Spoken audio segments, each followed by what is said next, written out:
Hola familia, bienvenidos a la Parroquia en Casa una semana más. Hoy vamos a hablar de una palabra que no es muy popular, del número 2455 y de 3 preguntas que nos conviene hacernos cuando estamos haciendo planes. Los 2 últimos años han sido difíciles, especialmente para muchos de vosotros que habéis visto cómo muchos planes, algunos de ellos importantes, se desbarataban literalmente desde la noche a la mañana. Pero ahora las cosas empiezan a verse de otro modo, ¿no? Empezamos a ver la luz, empezamos a sentir estabilidad, empezamos a ver las cosas con perspectiva de futuro e inevitablemente empezamos a soñar otra vez, empezamos a hacer planes. En las últimas semanas he podido hablar con algunos amigos y muchos de ellos en las conversaciones contaban emocionados cuáles son algunos de esos planes que tienen. Algunos de esos planes son planes de negocio, planes familiares, otros están pensando en criptomonedas, en bitcoins, otros están pensando en cuestiones ministeriales que tienen que ver con la iglesia y están empezando a imaginar de nuevo también el futuro de la parroquia. Pero la manera en la que afrontemos esos planes y tomemos esas decisiones va a influir no solamente en el verano, no solamente van a influir en el hecho de que nos sintamos autorrealizados cumpliendo esos planes, sino que van a determinar nuestro futuro, van a cambiar nuestro futuro, porque al final ninguno de nosotros quiere estar exactamente en el mismo sitio dentro de 2 meses, o dentro de 5 meses, o de 3 años, o de 10 años. Ninguno de nosotros quiere estancarse. Y estoy convencido de que gran parte de la culpa de nuestro estancamiento tiene que ver con nuestra pasividad a la hora de planificar o con nuestra impulsividad a la hora de planificar. Por un lado, la pasividad nos deja siempre en el mismo sitio, una y otra vez. Todo el mundo pasa alrededor, todo el mundo sigue hacia adelante, pero nosotros seguimos estancados pensando, repensando y recalculando la jugada, ya sea por miedo, por cobardía, por temor o lo que sea.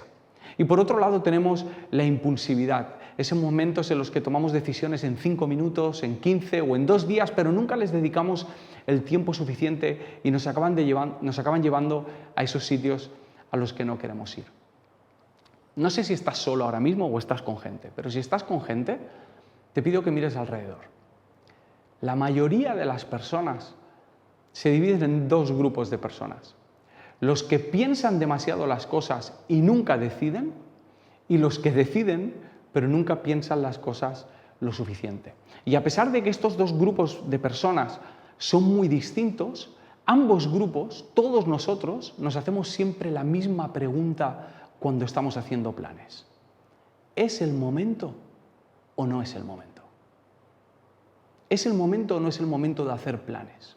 ¿Es el momento o no es el momento de tomar esa decisión o de dar ese paso? Y por eso muchas veces nos paralizamos porque no sabemos si es el momento o nos adelantamos porque estamos segurísimos de que ese es el momento en el que debemos hacerlo. Y cuando nos preguntamos una y otra vez esta cuestión, muchas veces convertimos los planes en una especie de mantra en nuestras oraciones, en las que repetimos una y otra vez: Señor, ¿es el momento, no es el momento? Muéstramelo, dame una señal, ese ha llegado el momento, pero nunca hacemos nada y al final es nuestro destino y nuestras circunstancias, por decirlo así, las que nos acaban arrastrando. Pero creo que hay otra manera de planificar, una manera de planificar que no esté determinada ni por nuestra pasividad ni por nuestra impulsividad, una manera de planificar que nos ayude a salir del estancamiento y sobre todo que nos ayude a responder esa pregunta: ¿es el momento o no es el momento? Me gustaría leer Proverbios 14:8. La ciencia del prudente está en entender su camino, mas la indiscreción de los necios es engaño. El libro de Proverbios compara constantemente a los necios, o sea, a los tontos, con los sabios o los que también llama prudentes. Y está claro que ninguno de nosotros queremos estar del lado de los necios, ¿vale? Eso creo que lo tenemos todos claro.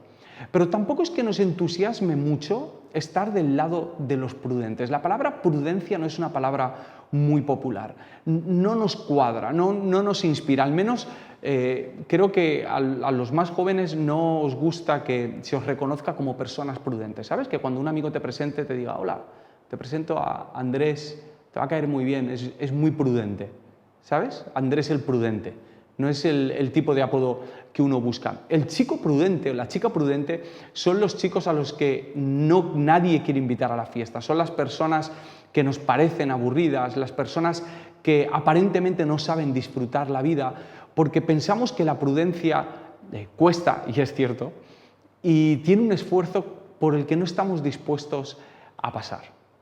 Mirad este número, 2455. ¿Sabéis a qué corresponde ese número? No, no lo sabéis, por eso lo estoy preguntando. Si lo supieseis seríais unos máquinas. El número 2455 es el número de mujeres que en España se llaman Prudencia, ¿vale? Y la media de personas que se llaman Prudencia, la media de edad, es de 71 años, 2. Nadie llama a su hija Prudencia, porque Prudencia es un nombre de señora mayor. Además, ¿sabéis qué significa el nombre Prudencia? Significa prudencia. No significa luz de Dios, ni amanecer salvaje, ni guerrera valiente. Significa prudencia, a secas. Y nadie quiere llamar a su hija Prudencia porque la prudencia no es una palabra popular en nuestra cultura. Ni siquiera en la cultura evangélica. Muchos de nosotros no consideramos que la prudencia sea una virtud espiritual o un fruto espiritual. Es más, uno de los primeros versículos que se nos viene a la cabeza cuando pensamos en la prudencia es otro proverbio en el que dice: fíate de Jehová de todo tu corazón y no confíes en tu propia prudencia. Y cuando solo tenemos esta perspectiva de la prudencia, lo que estamos haciendo es convertir en rivales el confiar en Dios y en tener la prudencia. Está la opción de tener fe o la opción de tener prudencia. No nos entusiasma la prudencia, pero cuando lo estamos pasando mal por consecuencias de los errores y de los pecados y recapacitamos, pensamos por dentro: ojalá hubiese sido más listo, ojalá hubiese sido más sabia, ojalá hubiese sabido entender mejor el momento en el camino en el que estaba. En el fondo, lo que estamos diciendo es: ¿por qué no fui más prudente? En esos momentos sí que valoramos esa prudencia. Sin embargo, el significado bíblico de prudencia es muy diferente al de nuestra cultura. Os leo algunas definiciones. La prudencia es una virtud cardinal con base en la inteligencia que permite discernir los medios que llevan a un fin y juzgar con acierto lo que es oportuno o inoportuno a la luz de la recta razón. Esa misma definición dice más adelante: desde la antigüedad, la prudencia es una habilidad ligada a la praxis, a la práctica, la capacidad virtuosa de regular de manera conveniente y ordenada las acciones para llegar a un fin establecido. Dicho de otra manera, la persona prudente sabe si es el momento o no es el momento y sabe qué tiene que hacer para poder cumplir con ese plan que tiene en mente. Os leo de nuevo el proverbio 14:8. La ciencia del prudente está en entender su camino. Es decir, el prudente sabe dónde está, sabe qué peligros pueden venirle, sabe cuáles son los inconvenientes, prepara la mochila sabiendo que el viaje puede ser más largo de lo que esperaba, sabiendo que puede hacer frío, que puede hacer calor, sabiendo cuándo debe girar a la derecha, cuándo debe acelerar, cuándo necesita parar, descansar, sabiendo quiénes le deben de acompañar para llegar a su destino, sabe cuándo ha llegado el momento de celebrar, de animar, de llorar, de hablar, de abrazar, de marcar distancia, de observar el paisaje, de compartir, muy importante, de ahorrar, de invertir, sabe cuándo preguntar, sabe cuándo escuchar, sabe cuándo opinar. Hace lo que debe hacer, aunque sea incómodo. Sabe decidir en cada momento lo que corresponde para que el plan salga adelante. En resumen, sabe responder a la pregunta de si es el momento o no es el momento. Eso son los prudentes, pero el versículo sigue y habla de los necios, de los tontos. Mas la indiscreción de los necios es engaño. Si leemos rápido esta segunda parte del versículo, Puede parecer que la imprudencia del necio es un engaño para otras personas, es decir, que el necio te está engañando. Pero si fuese así, el autor probablemente diría que el mentiroso te engaña o que el astuto te engaña. Pero dice el necio. Es decir, que no se está refiriendo a que el necio te engañe. ¿Por qué? Porque los necios no saben engañar. La sabiduría del prudente es discernir sus caminos. Y otra versión dice, pero al necio lo engaña su propia necedad. Otra dice, los necios se engañan a sí mismos. Es decir, creen que están en una parte del camino, pero porque se están engañando. No porque no lo sepan, sino porque no quieren saberlo. No quieren ser prudentes, porque ser prudente cuesta. Y esto de engañarnos a nosotros mismos se nos da de lujo. Usamos criterios que sabemos que no nos convienen, pero aún así los seguimos usando, porque nos salen de manera natural. Pueden ser criterios muy sinceros y podemos tomar las decisiones con las mejores de las intenciones, pero probablemente no nos lleven a donde queramos. A veces tomamos esas decisiones basándonos en nuestros gustos, en nuestras preferencias, en lo que sentimos, en lo que nos apetece, en lo que nos parece fácil o difícil, en lo que nos ayuda a evitar el dolor y a obtener placer. Otras veces pensamos que por el simple hecho de poder hacerlo, tenemos que hacerlo. Que como tenemos el permiso, pues entonces adelante. Si puedo ir sin mascarilla, entonces iré sin mascarilla. Si tengo el dinero para comprarme eso, me lo compraré simplemente porque puedo.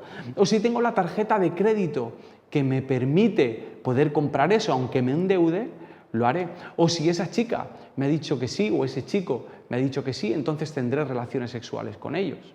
O si mis padres me han dado permiso a ir a este sitio o a ir a otro sitio, entonces simplemente por tener el permiso, lo haré. Otro de los criterios que utilizamos es que decidimos y hacemos planes basándonos en los planes y en las ideas de los demás, ya sea por presión, por aceptación o por formar parte de algo o por tener sentido de pertenencia. Y acabamos planificando nuestra vida basándonos en las creencias de otros. Pero esto ya sabemos a dónde nos lleva. Nos lleva a hacer lo que no queremos hacer y sobre todo nos lleva a ser quien no queremos ser. Estos criterios funcionan como pistas falsas que nos engañan, que nos hacen creer en nuestra necedad, que ese es el momento en el que tenemos que girar a la derecha o el momento en el que tenemos que frenar o acelerar, pero son mentiras. Mentiras que nos gustan, mentiras muy dulces, mentiras que las preferimos en vez de la prudencia, pero que nos están engañando. El problema es que estamos tan acostumbrados a decidir por estos criterios que ni siquiera nos hemos parado a pensar que a lo mejor hay otra manera de planificar en nuestra vida. Me gustaría compartir con vosotros 3 preguntas que al menos para mí y para mi mujer son muy útiles y que tratamos de hacernos cada vez que tenemos que planificar o tomar alguna decisión importante y que creo que pueden ser muy útiles para vuestro camino. La primera pregunta es, ¿estoy valorando los resultados? Es importante tener esto en mente porque cuando nos dejamos llevar por la inercia, no estamos pensando en hacia dónde nos va a llevar el camino, a dónde estaré mañana si sigo este plan, o en qué situación estaré si sigo actuando de esta manera. El hombre y la mujer prudente se preguntan si lo que están haciendo les va a acercar al plan que tienen en mente o les va a acercar a ese destino que en realidad no quieren ver ni en pintura. La segunda pregunta es, ¿soy consciente de mis límites? Andrés, pero los cristianos no tienen límites. Sí, tenemos límites.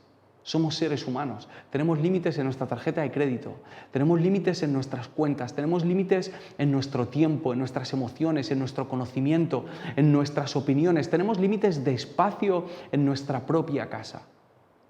Los cristianos tenemos la mala costumbre de que cuando nos vemos limitados por alguna situación, sacamos versículos como si fuesen Pokémon, ¿sabes? Y entonces sacamos ahí Filipenses 4:13, todo lo puedo en Cristo que me fortalece. Un versículo que, por cierto, casualmente está hablando de sus límites, Pablo en este pasaje está hablando de sus límites económicos y de que ha aprendido a vivir tanto en la pobreza como en la riqueza. Y no solamente tenemos que valorar nuestros límites personales, sino también los límites de aquellos que nos están acompañando en el camino. ¿La gente que está conmigo va a resistir este plan?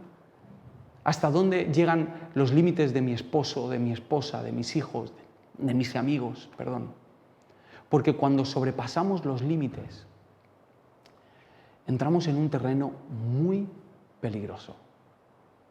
Y tercera pregunta, ¿tengo presente mis fortalezas y debilidades?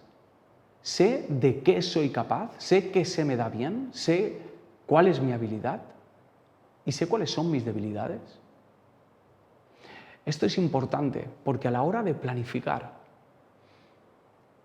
tenemos que saber muy bien cuáles son nuestras tentaciones. Y si ese plan que estamos haciendo nos está exponiendo a esa tentación o nos está ayudando a huir de esa tentación.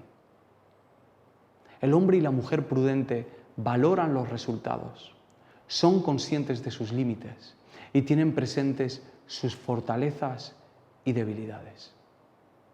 El prudente llega hasta donde llega porque se pregunta estas cosas.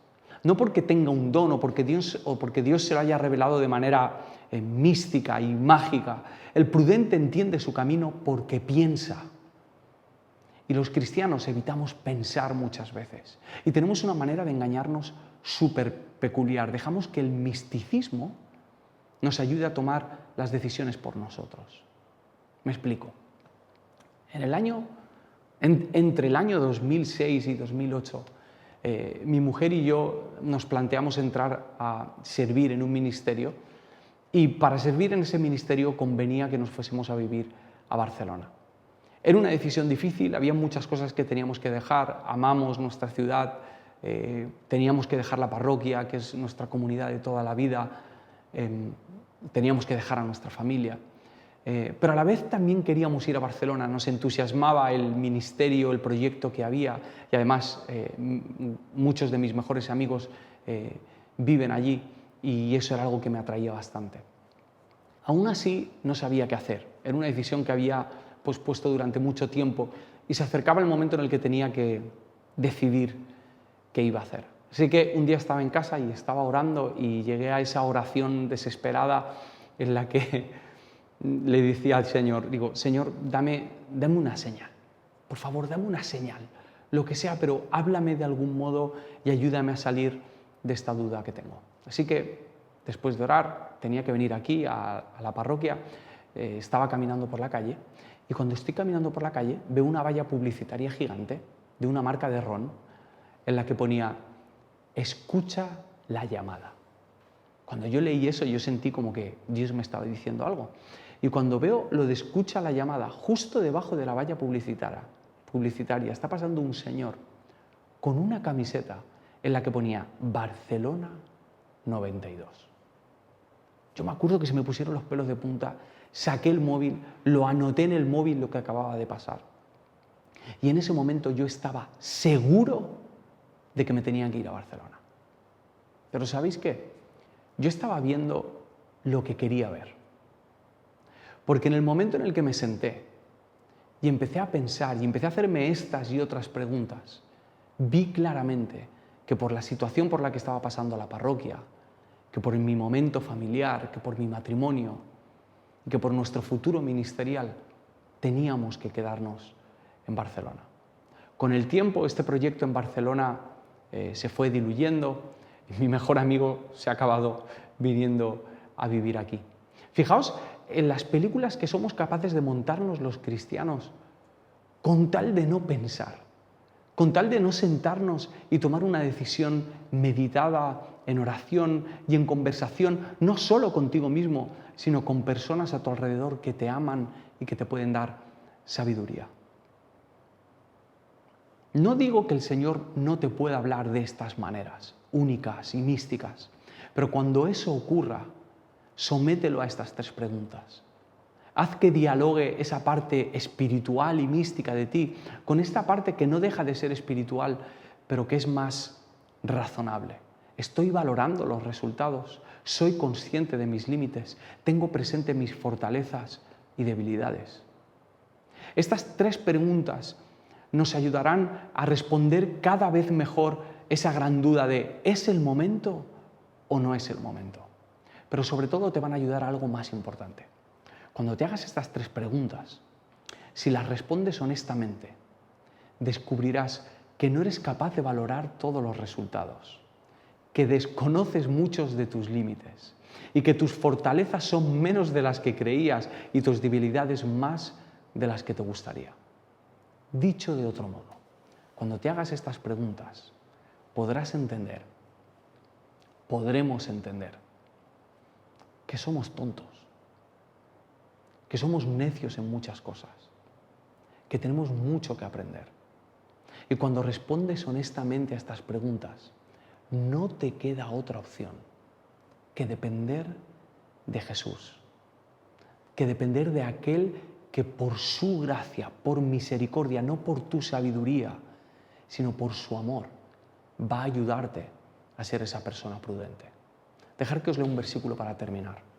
Primera de Corintios dice así: pues mirad, hermanos, vuestra vocación, que no sois muchos sabios según la sangre, ni muchos poderosos, ni muchos nobles, sino que lo necio del mundo escogió Dios para avergonzar a los sabios, y lo débil del mundo escogió Dios para avergonzar a lo fuerte, y lo vil del mundo y lo menospreciado escogió Dios, y lo que no es, para deshacer lo que es, a fin de que nadie se jacte en su presencia.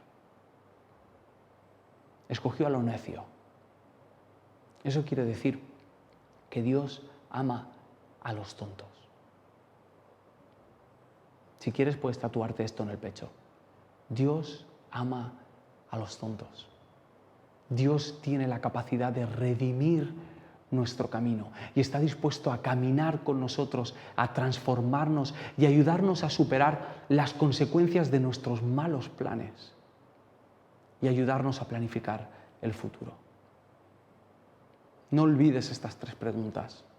Entrégale a Dios tus planes y, sobre todo, permite que su gracia te convierta en un hijo y en una hija prudente. Que el Señor os bendiga.